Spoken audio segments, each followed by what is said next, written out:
2026년 7월 두 번째 거룩한 주일 예배를 주님이 일러주신 기도를 함께 드리심으로 예배를 시작합니다. 너희는 이렇게 기도하라. 하늘에 계신 우리 아버지여, 이름이 거룩히 여김을 받으시오며 나라의 나옵시며 뜻이 하늘에서 이룬 것 같이 땅에서 이루어지리이다.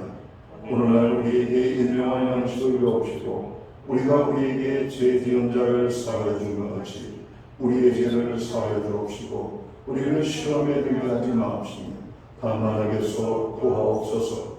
대개 나라와 권세와 영광이 아버지께 영원히 싸움나이다. 아멘. 주보에 있는 찬양으로 주님 앞에 나갑니다. 크신 주께 영광 돌리세. 우리 고백으로 나가겠습니다.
교도문 39번 시편 95편 말씀을 한 절씩 교독합니다. 오라 우리가 여호와께 노래하며 우리의 구원의 반석을 향하여 즐거이 외치자. 우리가 감사함으로 그 앞에 나가며 씨를 지어 즐거이 그를 노래하자. 여호와는 크신 하나님이시요 모든 신보다 크신 것이기 때문이로다. 땅의 깊은 곳이 그의 손안에 있으며 산들의 높은 것도 그의 것이로다. 바다도 그의 것이라 그가 만드셨고 육지로 그의 손이 지으셨도다. 오라 우리가 굽혀 경배하며 우리를 지으신 여호와 앞에 무릎을 꿇자. 그는 우리의 하나님이시요 우리는 그가 기르시는 백성이며 그의 손이 돌보시는 양이기 때문이라. 아멘. 자리에 작사하시겠습니다. 찬송가 43장 찬양, 오늘 이 찬양으로 하나님 앞에 영광 돌리고 드려지는 예배를 위하여 최명 목사님 기도하시겠습니다.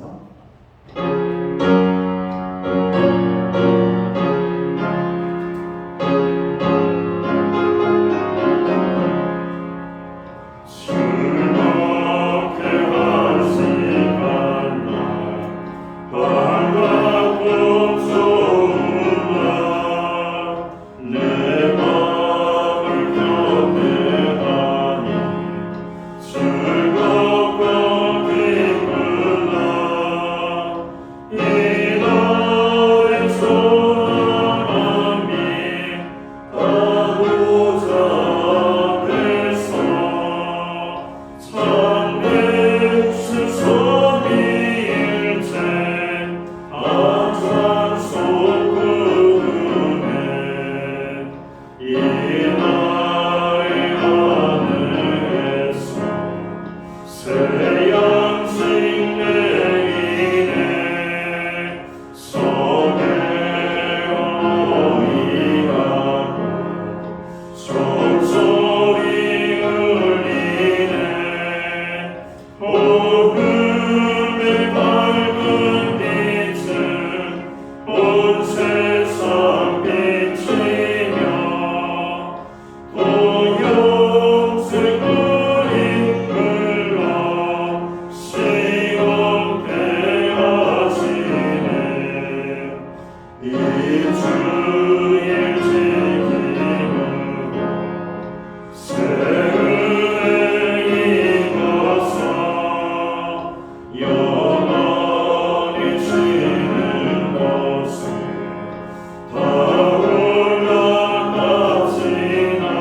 함께 기도하겠습니다. 역사와 만물을 주관하시고 영원한 사랑으로 우리를 인도하신 거룩하신 하나님 아버지, 유난히도 뜨거운 태양빛과 장맛빛의 궂은 날씨 속에서도 지난 한 주간 저의 걸음을 안전하게 지켜주시고 오늘 거룩하고 복된 주를 맞아 주님의 전으로 불러주시니 감사와 찬양을 올려드립니다.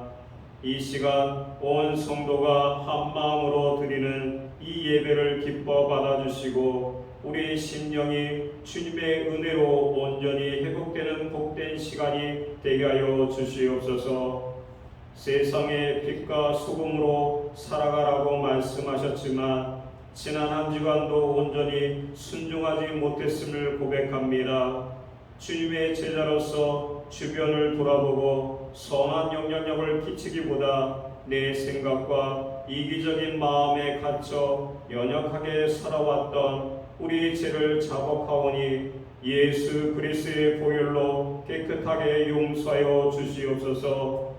이 시간 우리 마음을 새롭게 하사 주님을 닮아 사랑과 헌신을 실천하는 지체들이 되게 하여 주시옵기 원합니다. 우리 교회를 이곳에 세워주시고 방황하는 영혼들의 구원의 방주가 되게 하시니 감사합니다. 이제 본격적인 여름 사역이 시작되는 계절입니다. 다음 세대를 믿음의 사람으로 세우기 위해 준비하고 있는 여름 성령학교 위에 성령으로 함께하여 주시옵소서.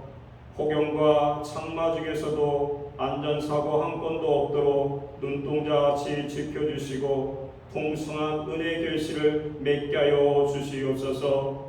이 나라 이 민족을 불쌍히 여겨 주시옵기 원합니다.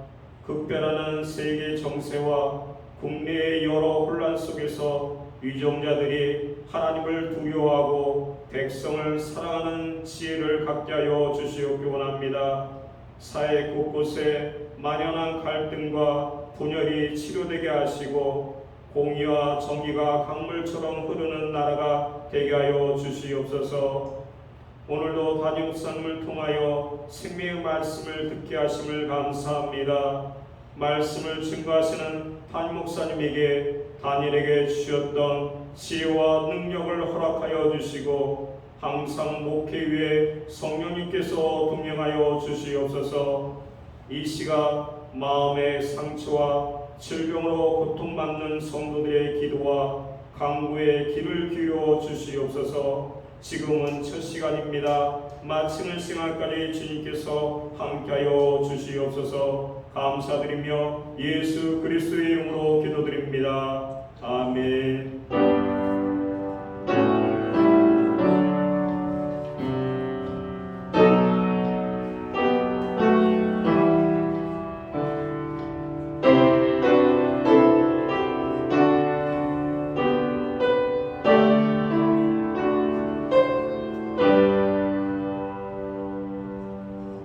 7월 둘째 주 교회와 성도들에게 주시는 하나님의 말씀입니다.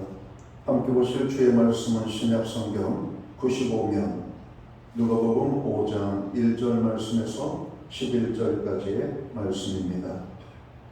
찾으실 말씀을 한 절씩 교독하는 방법으로 말씀을 봉독하겠습니다. 제가 먼저 누가복음 5장 1절 말씀을 봉독을 합니다.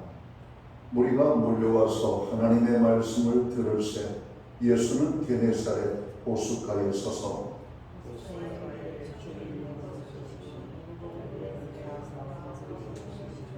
예수께서 한 배에 오르시니 그 배는 시몬의 배라 육지에서 조금 되기를 정하시고 앉으사 배에서 무리를 가르치시더니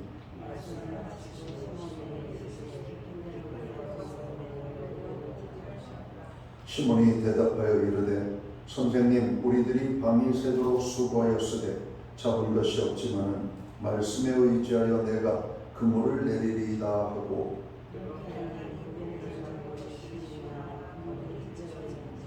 이에 다른 배에 있는 동무들에게 손짓하여 와서 도와달라 하니 그들이 와서 두 배의 체험에 잠기게 되었더라.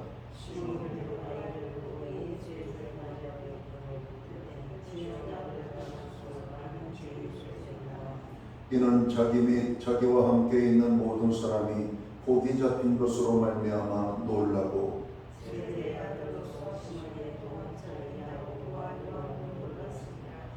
예수께서 시몬에게 이르시되 분노하지 말라. 이제 그는 내가 사람을 취하리라 하시니 11절 말씀은 함께 읽겠습니다. 그들이 배들을 육지에 대고 모든 것을 버려두고 예수를 따르니라. 아멘. 찬송가 213장 찬양, 오늘 이 찬양 1절과 4절 찬양으로 하나님 앞에 영광 돌리고 드려진 헌물 위하여 봉헌 기도 드리겠습니다.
드려진 헌물 위하여 봉헌 기도 드리겠습니다. 만복의 근원이 되시는 창조주 여호와 하나님 아버지, 무더운 여름을 우리에게 허락하셨고 이 여름을 주님의 보호하심과 돌보심으로 저희들을 지켜주심을 감사합니다. 많은 장맛비로 인하여 곳곳에 정으로 수재로 인하여 어려움을 당하는 분들이 발생되고 있습니다. 주님, 오늘 그들 가운데 위로와 평강으로 함께 하시며 오늘 거룩한 주일을 기억하게 하시며 하나님 앞에 나와 우리 모두가 다 함께 예배함으로 영광을 돌리는 주님의 몸된 교회와 백성들이 되게 하여 주옵소서. 오늘 우리들을 불러 모아 하나님의 거룩한 전에 서게 하셨습니다. 하나님의 성호를 찬양하며 예배하며 나갈 때 오늘 예배가 하나님께서 기뻐 받으시는 귀한 예배가 되게 하여 주시옵소서. 신령한 예배로 나아가게 하시옵소서. 진정으로 예배드리는 복된 시간이 되게 하여 주옵소서. 오직 하나님께만 영광이 되는 예배가 되게 하여 주옵소서. 예배하는 하나님의 사람들 한 사람 한 사람을 기억하시며 저들을 주관하여 주시되 하늘의 평안과 땅의 축복을 함께 하시며 영육간의 강건함과 하나님의 능력으로 붙잡아 주시기를 간절히 소원합니다.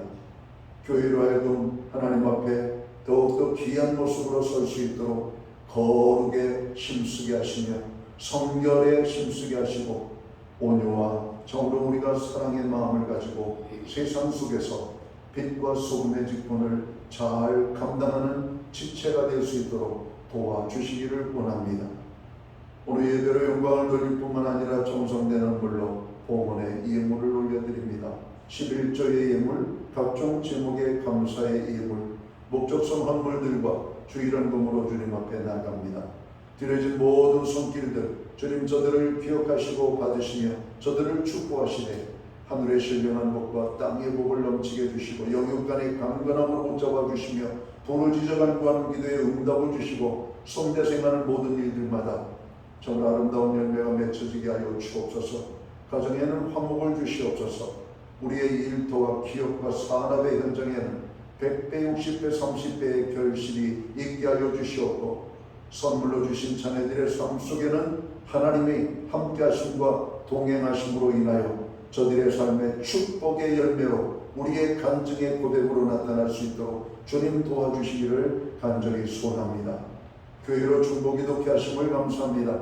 세계 열방 곳곳에 정말 아픔과 탄식과 재난을 당한 곳에 주님의 손길이 함께해 주시기를 원합니다. 주님, 저들을 긍휼히 여겨주시옵고 저들 가운데 은혜를 베풀어 주옵소서. 나라와 민족을 위하여 기도합니다. 이 나라 모든 것들을 주관하시고 안전을 주관하시며 하나님, 특별히 정치의 안정을 허락해 주셔서 국민들이 편안하고 행복한 삶을 누릴 수 있도록 모든 의정자들을 주관해 주시기를 간절히 소원합니다. 하나님, 특별히 이 땅에 많은 노동자들을 위하여 기도합니다. 자, 오늘 또 구슬땀을 흘리며 최선을 다하여 일하지만 정말 손에 쥐는 것이 너무나 연약하고 정말 삶의 소망과 희망을 잃어버리고 살아가는 사람들이 얼마나 많은지 모릅니다. 주님, 오늘 이 대한민국이 희망의 나라가 되기 원합니다. 소망이 이루어지는 나라가 되기 원합니다. 꿈들이 이루어지는 복된 나라가 될 수 있도록 하나님, 노동자들에게 다시 한번 긍휼의 은혜로 함께하여 주시옵소서. 대한민국을 붙잡아 주시며 대한민국을 축복해 주옵소서. 특별히 기업들을 축복하여 주셔서 많은 일자리들이 아버지 하나님 발생되게 하여 주시옵소서. 힘들게 살아가는 소상공인들을 기억하시고 저들 가운데 함께하여 또한 아버지 하나님 축복하여 주옵소서. 교회와 성도들을 위하여 기도합니다. 그리고 연약한 형제자매 지체들을 위하여 기도합니다. 우리의 가정과 자녀들을 위하여 기도합니다. 주님 몸된 교회 온 성도들을 통해서 하나님의 영광이 나타나고 하나님께서 저들에게 복 주시는 은혜가 임하게 하여 주옵소서. 특별히 우리의 가정들을 기억하여 주시되 여호와를 경외하는 가정, 말씀에 순종하는 가정, 하나님의 기쁨을 위하여 쓰여지고 쓰임받기 원하는 우리의 가정들이 되도록 주관해 주시기를 원합니다. 특별히 우리의 자녀들을 통해서 하나님께 영광 돌리는 귀한 가정들이 될 수 있도록 주관하여 주옵소서. 고난 중에 있는 지체들, 주님의 위로의 손길이, 치료의 손길이, 오늘 회복의 손길이, 능력의 손길이, 변화의 손길이 나타날 수 있도록 주님 저들 가운데 임하여 주시옵소서. 오늘 우리에게 드릴 수 있는 환경과 믿음으로 드리게 하심을 감사합니다. 드려진 예물 사용되는 곳에 주님의 영광이 하나님의 나라 확장을 위해 주의 복음이 땅 끝까지 전파되는 일만을 위하여 아름답게 사용되게 하여 주시옵소서. 오늘 예배로 영광을 돌리는 주의 모든 자녀들에게 주님의 약속의 말씀처럼 저로 복의 근원이 되시는 하나님의 축복으로 넘치게 하여 주옵소서. 이 모든 말씀을 우리 구주 예수 그리스도의 이름 받들어서 감사드리옵고 복만 기도 드리옵나이다. 아멘.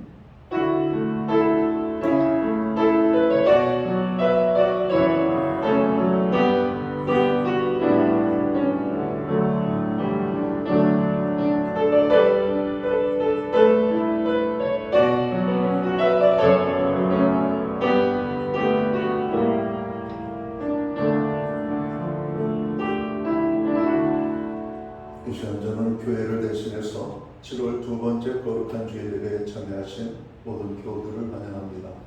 가정에서 영상으로 예배에 참여하는 모든 믿음의 본속들에게 주님의 사랑과 평안으로 무난의 인사를 드립니다.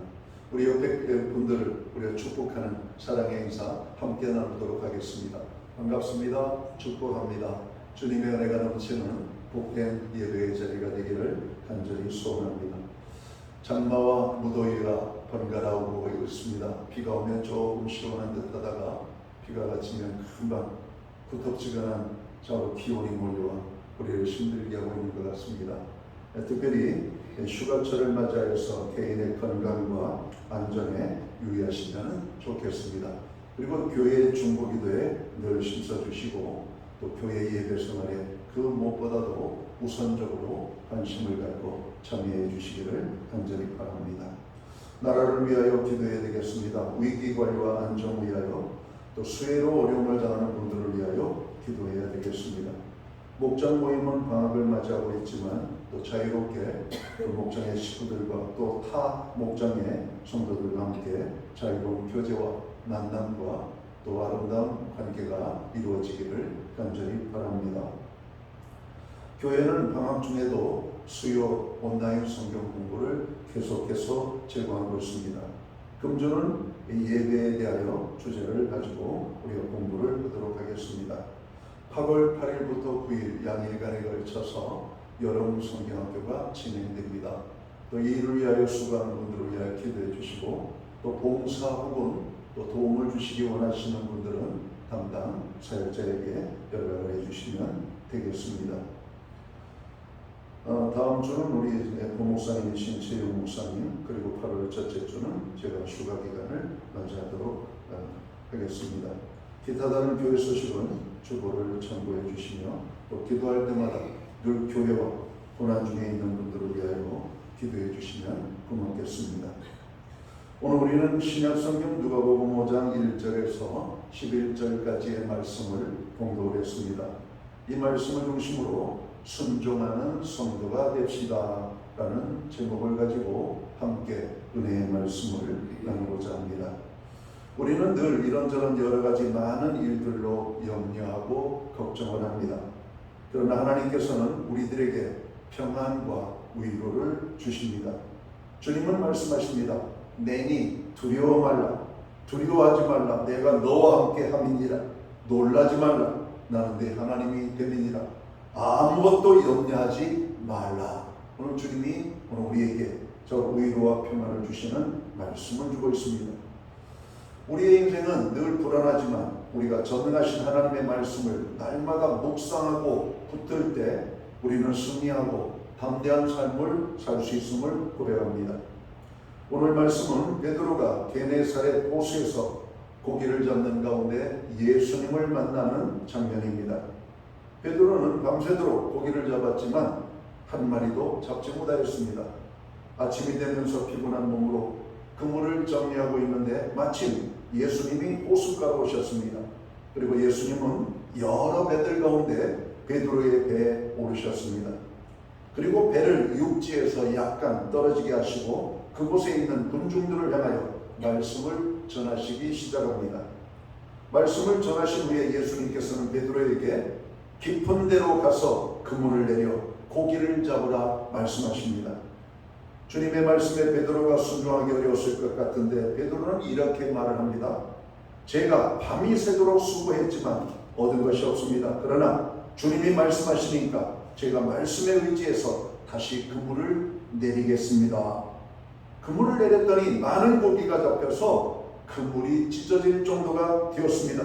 그래서 주변에 다른 배의 친구들을 불러서 같이 물고기를 배에 싣는데 2배의 재움에 배가 가라앉게 되었다. 오늘 성경은 기록합니다. 우리는 이 본문을 볼 때 이런 생각을 해보게 됩니다. 밤새도록 고기를 잡다가 허탕을 쳤다면 예수님이 오셔서 한마디 한다고 해서 다시 그물을 내릴 사람이 과연 몇 사람이나 될까? 아마 거의 있지 않을 겁니다. 이미 그물을 다 정리했습니다. 베드로가 누굽니까? 고기 잡는 전문가 아닙니까? 몇십 년 바다에서 물고기를 잡으며 그의 뼈가 여러분 굵어진 사람입니다. 그러나 예수님은 누구십니까? 목수 요셉의 아들 아니십니까? 이 갈릴리에서는 웬만한 사람들 다 알고 있는 이런 사실이죠. 그런데 비전문가인 예수님이 전문가인 베드로에게 깊은 데로 가서 그물을 내리라는 말을 들어야 할까 말아야 할까, 아마 이를 결정한 것은 그리 어려운 일이 아니었을 거라고 생각합니다. 여러분, 비전문가의 말을 듣는 전문가를 보신 적이 있으신가요? 그런 것을 보면 베드로가 그물을 내렸다는 것이 참 이상한 일이었습니다. 그것만이 아닙니다. 베드로는 몹시 지쳐 있었습니다. 이미 그물을 다 정리했다라고 말씀합니다. 다시 그물을 내리면 그물을 정리하는데 또 많은 시간을 허비해야만 하는 것입니다. 우리는 경험을 통해서 아시겠지만 우리의 삶이 너무 피곤하면 몸을 움직이는 것이 귀찮아집니다. 아마 베드로도 그러지 않았을까? 가족을 부양해야 되는 베드로 누구보다도 그 마음에 더욱더 아마 조급함으로 물고기를 잡기 위하여 한 번이라도 더 그물을 치기 위하여 얼마나 애썼겠습니까? 그런데 그날따라 고기가 안 잡히는 걸 어떻게 잡을 수가 있겠습니까? 그런데 지친 몸을 이끌고 모든 그물들을 다 정리하고 이제 집으로 들어가 다음 물고기 잡는 이 시간을 기다려야 되는데 주님이 갑자기 훅 치고 들어와서 깊은 데로 가서 그물을 한번 내려보거라 주님이 말씀하십니다. 그럼 거기에서 마음과 몸이 움직일 사람이 과연 얼마나 될까요? 그리고 오늘 주님이 말씀하시는 그 시간에는 물고기가 잘 잡히지 않는 시간입니다. 상식적으로 오늘 어부들이라면 그 시간에 물고기를 잡으러 잘 나가지 않습니다. 그리고 나가도 깊은 곳으로 나가지 않습니다. 이 모든 상황을 종합하면 베드로는 도저히 그물을 내릴 수 없어야만 합니다. 그러나 그럼에도 불구하고 오늘 본문은 베드로가 그물을 내렸더라고 오늘 말하고 있습니다. 베드로는 도저히 다시 그물을 내리고 싶은 마음이 없었을 겁니다. 그러나 하나님께서 성령으로 베드로의 마음속에 감동을 주셨을 거라고 생각합니다. 왜 그렇게 생각해요? 우리 예수님이 누구의 배에 오르셨습니까? 베드로의 배. 그리고 그 배에 오르신 예수님은 무엇을 하셨습니까? 오늘 이 강 기슭에 앉아있는 군중들을 바라보며 하나님의 말씀을 증거했다라고 합니다. 그 시간에 베드로는 그물을 손질하면서 주님이 군중들에게 하시는 말씀들을 다 들었을 거라고 생각합니다. 옛날에 TV가 없던 시절이 참 그립습니다. TV가 없던 시절에는 우리의 손을 사용할 수 있는 여러분 참 귀한 시간이었거든요. TV가 있으면 TV를 보느라고 꼼짝도 못합니다. 그러나 옛날에 라디오에 귀를 기울였던 사람들은 라디오에서 나오는 소리도 들으면서 바느질도 하고 여러 가지 많은 일들을 우리가 행할 수가 있었잖아요. 자, 베드로가 똑같아요. 지친 몸을 가지고 그냥 집에 들어가고 싶었지만 그물을 정리해야만 다음날 또 고기를 잡을 수가 있으니까 그물을 정리하면서 주님이 하시는 말씀을 듣는 겁니다. 믿음은 언제 생깁니까? 믿음은 주님의 말씀을 들을 때입니다. 아멘. 오늘 베드로는 주님의 말씀을 들으면서 그 마음에 뭔가 저로 형언할 수 없는 것들이 느껴지는 것을 여러분 느끼지 않았을까? 감동을 느꼈단 말이죠. 순종하는 마음을 주셨어요. 하나님은 누구십니까? 하나님은 전적인 주도권을 가지고 우리의 삶을 인도하시는 전능하신 하나님이십니다. 그 배에 오르신 주님, 그리고 그 배를 통해서 함께 큰 많은 고기를 잡고 오늘 베드로를 도와 고기를 잡는 일에 함께 있던 사람들은 세베대의 아들 요한과 야고보라고 말씀합니다. 하나님께서 오늘 베드로의 배에 오르신 것도 이미 그의 의도 속에 있었던 것이고 그 사건을 통해서 오늘 주님이 제자로 부르신 오늘 세 제자의 마음에 영원히 잊지 못할 사건을 오늘 각인시켜주기 위한 시간들이 아니었을까 하는 생각입니다. 안 그렇습니까? 오늘 본문이 그렇게 말하고 있잖아요. 오늘 거기에 보면은 10절에 세베대의 아들로서 시몬의 동업자인 야고보와 요한도 놀랐습니다. 여러분, 주님의 제자로서의 부름을 받는 이 사건 속에서 그들은 영원히 지울 수 없는, 잊을 수 없는 주님으로부터의 큰 감동을 경험하게 되는 겁니다. 베드로는 도저히 다시 그물을 내릴 수 없는 환경과 상황 속에서 그물을 내렸고 주님의 말씀대로 그물을 내릴 때 정말 너무나 많은 물고기가 그의 그물에 걸림으로 인하여 혼자서는 작업할 수가 없고 옆에 있는 배의 동무들을 불러서 그들의 도움을 받을 정도가 되었던 겁니다. 그리고 베드로는 참으로 그의 일생에 한 번도 경험해 보지 못했던 만선의 기쁨을 누리게 되는 것이죠. 이 모든 사건에는 하나님의 역사가 있었음을 우리는 알아야 할 것입니다. 성도 여러분, 하나님이 누구십니까? 베드로의 마음에 감동을 불어주셔서 도저히 순종할 수 없는 상황이지만 그로 하여금 순종하게 하시는 분이 바로 능력의 주님이십니다. 물고기 떼를 움직일 수 있는 분이 바로 전능하신 하나님이시고 베드로의 그물에 걸리게 하시는 것도 여러분 전능하신 하나님이십니다. 광야 생활하던 이스라엘 백성들에게 만나를 주신 것도 하나님이고 그들에게 물을 공급하시는 것도 하나님이시고 광야의 뜨거운 햇빛과 또 밤에 참으로 추운 그 기온을 감당하게 하시고 보호하시는 것도 전능하신 하나님이심을 우리는 알아야만 합니다. 오늘 우리는 본문 속에서 베드로의 순종이 얼마나 놀랍게 보이는지 모릅니다. 만약에 내가 베드로였다면 과연 순종할 수가 있었을까 한번 자문을 해봅니다. 밤새도록 한 마리도 못 잡았는데 고기잡이를 알지도 못하는 분이 와서 깊은 데로 가서 그물을 내리라고 하는데 과연 그 말을 순종할 수가 있을까요? 그러나 베드로는 순종했습니다. 선생님, 내가 밤이 새도록 수고하였으되 잡은 것이 없지만 주의 말씀에 의지해서 내가 그물을 내리겠습니다 하고 순종합니다. 여러분, 순종은 말씀을 따르는 것입니다. 순종은 내 지식이나 경험을 의지하지 않고 하나님의 말씀을 의지하여 따르는 것입니다. 사람들은 보통 자기 경험을 의지합니다. 자신의 지식과 이성을 의지할 때가 많습니다. 현대인들이 특별히 그렇잖아요. 다른 사람의 말을 잘 안 듣는 시대가 아닙니까? 자기가 가지고 있는 여러 가지 많은 경험들, 특별히 요즘은 저거 AI 시대로 인하여서 많은 정보들을 사람에게서부터 얻기보다는 자기만의 이 정보를 캐는 노하우들을 가지고 오늘 그 정보를 가지고 자기 일생을 여러분 이끌어가고 있는 모습들을 보게 됩니다. 옛날에는 많은 경험들을 공유했지만 지금은 그렇지 않습니다. 쉽게 물어보기도 겁이 납니다. 왜? 각자의 선택과 삶의 방식이 다르기 때문에 그렇습니다.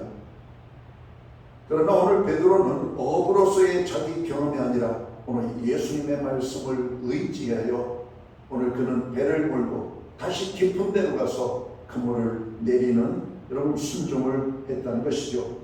주님의 말씀에 의지해서 내가 그물을 내립니다. 이게 순종입니다. 신앙생활하면서 하나님의 축복과 기적을 경험하기 원하십니까? 순종의 삶을 사시기를 주님의 이름으로 축원합니다. 순종이 없으면 기적을 경험할 수가 없습니다. 변화된 삶을 우리가 누릴 수가 없습니다. 예수님을 믿는데 왜 내 삶에 변화가 없습니까?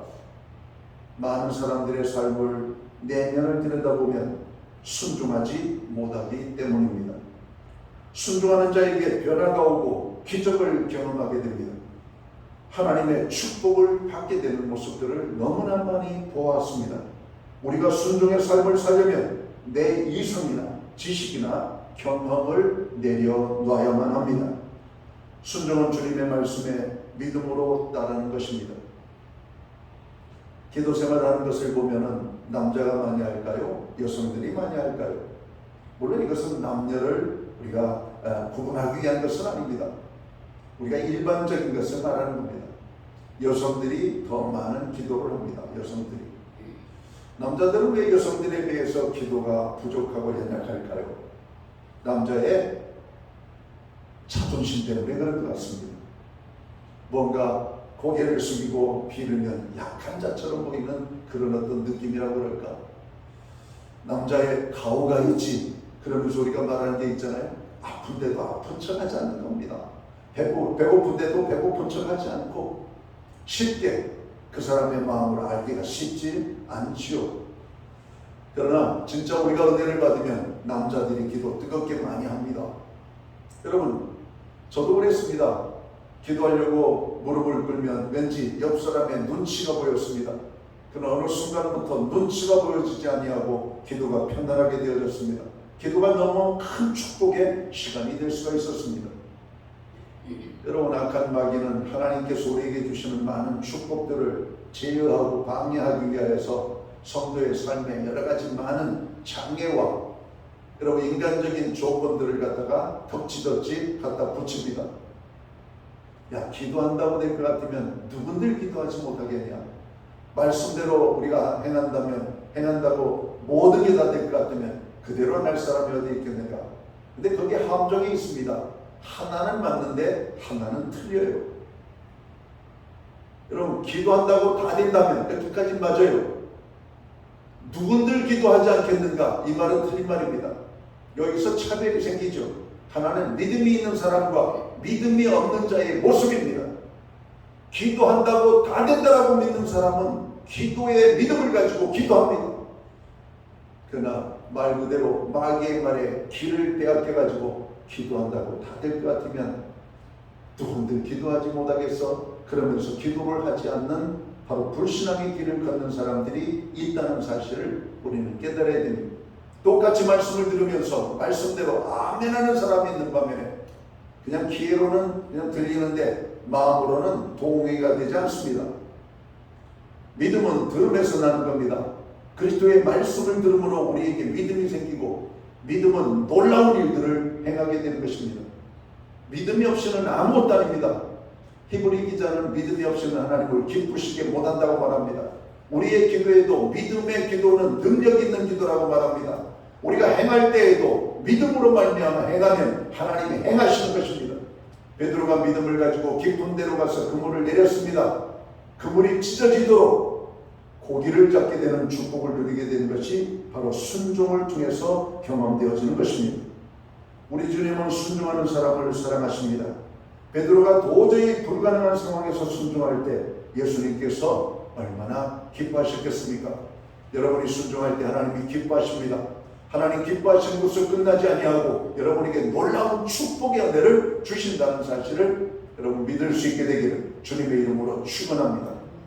아브라함이 하나님을 믿음에, 여러분 성경에 보면 하나님을 믿었다, 오늘 그 표현이 나오고 하나님의 말씀대로 행하였던 사람에게는 그의 삶의 변화와 하나님의 축복을 경험합니다. 하나님이 부어주시는 놀라운 은혜를 경험하게 된다는 것입니다. 신앙생활을 오래 해도 내 생에 잊지 못할 하나님의 축복 한번 경험해 보지 못한 사람이 있다면 오늘 베드로처럼 그의 일생에 참으로 갈릴리 호수에서 물고기를 잡으며 참으로 생전 경험해 보지 못했던 엄청난 축복을 주님의 말씀에 순종함으로 경험되어진 것처럼 우리들도 말씀에 순종함으로 그런 경험들이 우리의 생애 가운데 있게 되기를 주님의 이름으로 축원합니다. 예수님께서는 베드로에게 복을 부어주셨습니다. 만선의 기쁨을 주셨습니다. 베드로는 자기 생에 고기잡이 수십 년 만에 이런 일을 처음 경험했습니다. 이 사건은 영원히 베드로의 삶 속에서 잊혀지지 않는 사건이 되었을 겁니다. 오늘 그러니까 누가복음에 기록이 되어져 있죠. 그것만이 아닙니다. 베드로에게는 베드로가 물고기를 많이 잡은 것보다 더 큰 축복이 있습니다. 자신이 하나님을 만났다는 것입니다. 처음에는 베드로가 예수님을 선생님이라고 불렀습니다. 그러나 물고기를 많이 잡은 사건 이후에는 예수님을 주님이라고 부르는 모습을 봅니다. 예수님을 구주로, 하나님의 아들로, 메시아로 고백합니다. 베드로는 게네사렛 호숫가에서 하나님을 만나는 놀라운 경험을 하게 된 것입니다. 베드로는 아침 햇살이 비치는 가운데 하나님을 만나는 기적을 체험합니다. 그것만이 아닙니다. 자신을 죄인이라고 고백합니다. 성도 여러분, 우리 모두는 알아야 합니다. 우리들이 예수 그리스도를 만날 때 누리는 최고의 축복이 내가 죄인이라는 사실을 깨닫는 것임을 알아야 합니다. 지금 베드로가 바로 그 고백을 합니다. 나는 죄인입니다. 저를 떠나소서. 절대자이신 하나님 앞에 서니까 자신의 모습이 너무나 누추하고 부끄러운 모습이었습니다. 주님, 저는 죄인입니다. 오늘 이 고백을 하는 순간 우리는 주님으로부터 최고의 축복을 경험하게 되는 것입니다. 오늘 우리들에게도 이 고백이 고백되어지기를 주님의 이름으로 축원합니다. 주님, 나는 죄인입니다. 나는 주님의 은혜가 필요하고 주님의 보혈로 죄를 용서받아야 될 죄인입니다. 이 고백이 반드시 우리에게 있어야만 합니다. 오늘 본문에서 찾아지는 베드로의 진정한 기쁨은 만선의 기쁨이 아니라 자신이 죄인됨을 고백하는 기쁨이요, 하나님을 만난 기쁨이요, 자신의 삶이 변화되어지고 주님의 제자가 되는 기쁨이었습니다. 창세기부터 요한계시록까지 읽으며 가장 제 마음에 와닿는 것이 성경의 역사와 많은 인물들 그리고 많은 왕들을 보면서 하나님의 말씀에 순종하는 사람들은 잘되고 복을 받는 장면들을 보게 됩니다. 그러나 하나님의 말씀을 무시하고 불순종한 사람들은 다 저주를 받고 그의 인생이 실패하고 비참하게 끝나는 모습을 보여주고 있다는 겁니다. 아, 이것이 성경이 우리에게 증언하는 것이구나. 여러분, 하나님이 우리에게 성경을 주신 목적이 이것이구나.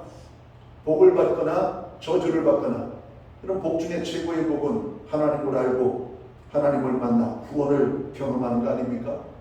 구원받은 자에게 약속된 축복은 너무나 많이 있습니다. 오늘 성경은 그것을 우리에게 기록하여 약속으로 주고 있다는 사실을 깨달아야 됩니다. 순종이 축복임을 깨달아야 됩니다. 하나님의 말씀을 읽으면서 우리가 아멘 하는 이유가 뭘까요? 하나님 이 말씀대로 믿기를 원하고 이 말씀대로 행하는 믿음을 주시옵소서. 바로 그런 고백입니다. 특별히 구약의 신명기를 읽어보니까 더욱 그랬습니다. 거기에는 순종과 복과 그리고 순종하지 못함과 저주에 대하여 명쾌하게 기록을 하고 있는 장면입니다. 신명기 28장 2절에서 6절을 봅니다.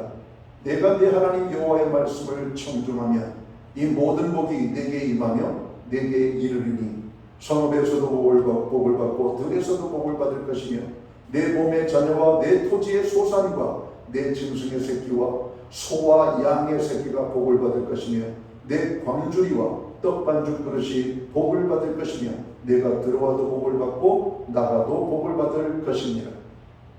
그런데 여호와의 말씀에 불순종하면 무서운 저주가 임할 것을 그 뒤에 기록합니다. 신명기 28장 15절에서 68절까지를 보면 전부 다 저주에 대한 이야기입니다. 하나님의 말씀에 순종하지 않는 자에게는 이러한 저주가 반드시 임할 것임을 오늘 성경은 아주 강력하게 오늘 말씀하고 있다는 겁니다. 그 가운데 15절에서 17절까지의 말씀을 제가 보겠습니다. 내가 만일 내 하나님 여호와의 말씀을 순종하지 아니하여 내가 오늘 네게 명령하는 그의 모든 명령과 규례를 지켜 행하지 아니하면 이 모든 저주가 내게 임하며 내게 이를 것이니 내가 성읍에서도 저주를 받으며 들에서도 저주를 받을 것이며 또 내 광주리와 떡반죽 그릇이 저주를 받을 것이요. 오늘 축복의 메시지와 정반대의 저주가 기록되고 있음을 알아야만 합니다. 이제 말씀을 정리하고자 합니다.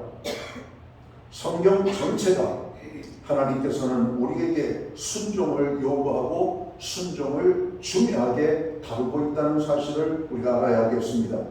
또한 하나님께서는 우리에게 순종을 요구하고 계심을 알아야 됩니다. 우리가 왜 순종해야 되는가? 특별히 우리가 하나님의 말씀에 순종하도록 그리고 순종의 삶을 살도록 하나님의 자녀로 우리를 불러주시지 않았습니까? 하나님의 자녀들이 하나님의 말씀에 순종하지 않는다면 누가 하나님의 말씀에 순종할 수가 있겠습니까? 오늘 교회의 부족과 연약함은 우리가 순종하지 못하기 때문입니다. 오늘 우리가 축복을 누리지 못하는 이유는 우리가 하나님의 말씀대로 살지 못하기 때문에 그럴 것입니다. 오늘 우리의 삶에 순종의 모습이 있게 되기를 주님의 이름으로 축원합니다. 베드로가 말씀에 의지하여 깊은 곳에 그물을 내린 것처럼 오늘 우리들도 말도 되지 않는 주님의 말씀에 순종할 수 있는 믿음이 있게 되기를 주님의 이름으로 축원합니다. 바라기는 베드로가 예수님의 말씀에 순종하여 큰 축복과 은혜를 받은 것처럼 우리 모두는 언제나 하나님께 능동적으로 순종하는 사람이 되어서 하나님을 기쁘시게 하고 하나님의 은혜를 풍성하게 누리는 저와 모든 성도들이 되시기를 주님의 이름으로 축원합니다. 기도합니다. 하나님 아버지 고맙습니다. 성경은 창세기로부터 요한계시록까지 우리에게 순종을 말씀하고 있습니다. 순종을 요구하시는 하나님의 모습을 봅니다.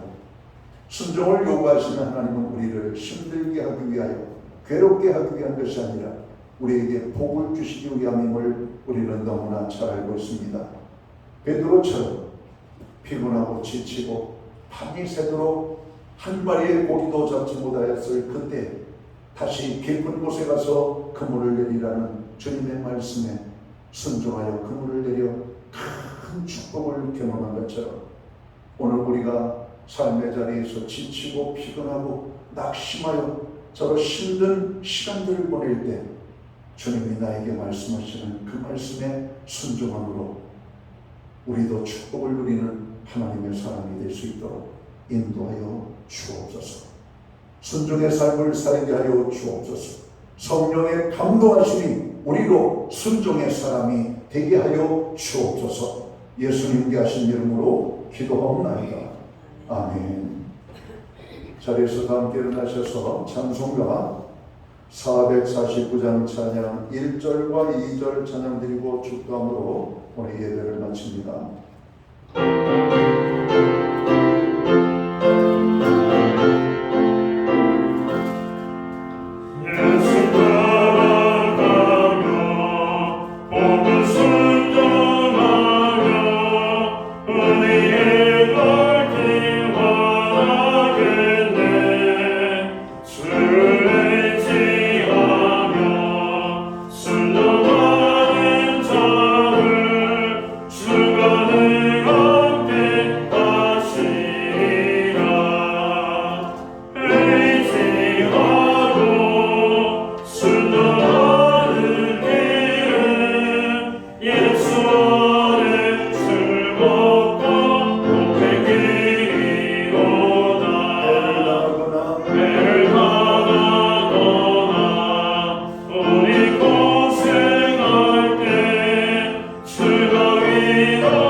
기도드리겠습니다.